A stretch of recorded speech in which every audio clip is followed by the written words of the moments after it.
Вітаю, мене звати Віталій Петрович. Я проживаю у селі Василькове Вільнянського району.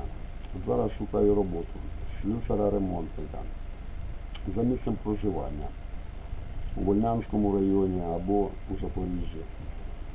Бажаний рівень заробітної плати від 12 тисяч. У 1998 році на базі Запорізького обласного УКК сільського господарства здобув професію електрогазозварник 3-го розряду. З 1992 по 2007 працював на різних посадах у агрофірмі «1 травня». Від підсобного робітника, водія, будівельника до газоелектрозварника.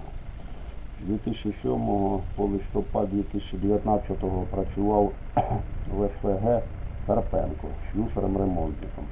Загальний стаж 23 роки. Можу виконувати роботи з обслуговування та ремонту різноманітної сільхозтехніки та обладнання. Віялки, навантажувачі, дрібні господарські підсобні роботи у фермерському господарстві. Також можу виконувати роботи зі зварювання.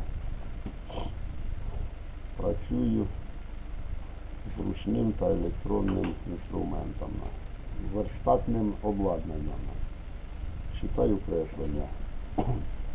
Маю технічний склад розуму відповідний, швидко навчаюся, дотримуюсь правил техніки безпеки, вмію працювати з колективами. Якщо вас зацікавила моя кандидатура, телефонуйте 096 37 79 624. Дякую за увагу.